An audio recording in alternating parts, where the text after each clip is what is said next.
Hello everyone and welcome to Like Minds, Two Hearts, One Mind, One God. I am Julian, and on this episode I will discuss husbands as priests in home part 3. Yes, we made it to my final point. Husband acting as mediator between his home and God.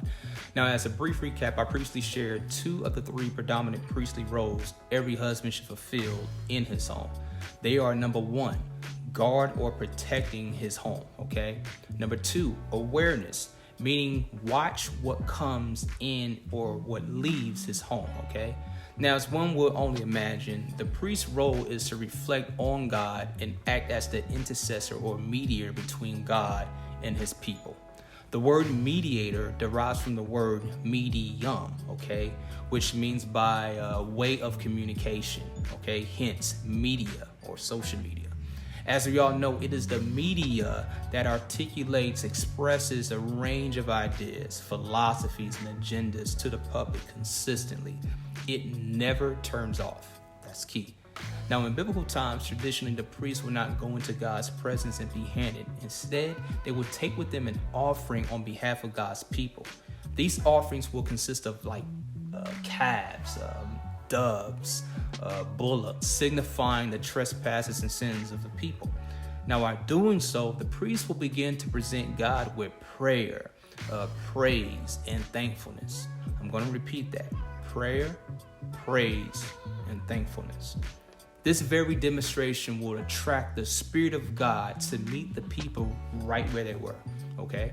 Like in the natural, if someone enjoys talking to you, always speaking well of you, tell you how much they appreciate you, you will want to be in their company also, okay?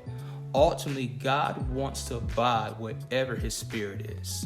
Likewise, the husband or priest should act as this mediator between God and his home. This invitation or wooing of God is initiated by the husband daily presenting God with prayer, praise, and thankfulness, as the priest did while going up before the altar of God. Remember, the medium never turns off. This is a daily act, okay? Not only does this very act create a godly atmosphere in that man's home, but it produces a steady climate for him and his family to function accordingly. In other words, there won't be no furniture moving or pots and pans flying throughout the home, okay? You get me? There's an atmosphere of regulation, order, and decency that envelops that home. However, from personal experience and by my own observation, this last point is the most difficult for a man or husband to initiate because, number 1, it takes effort and work. And to most men, anything that requires great effort equates to a personal sacrifice. There will be something that he has to give up, usually his time or sleep. Number 2, if the man or husband is bound in any secret sin or closet sin, the last thing he wants to do is get in God's presence. Instead of running to God, he runs away, okay? So as a countermeasure, I recommend every husband to have a male accountability partner, someone who acts as a sounding board, someone who has a strong relationship with God, preferably married, and will not only see the error in your life, but will address it to help correct it, okay?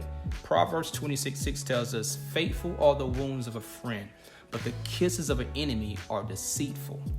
Men, you and I have a great responsibility in taking care of the place where God will constantly speak, and his man, we, will always listen.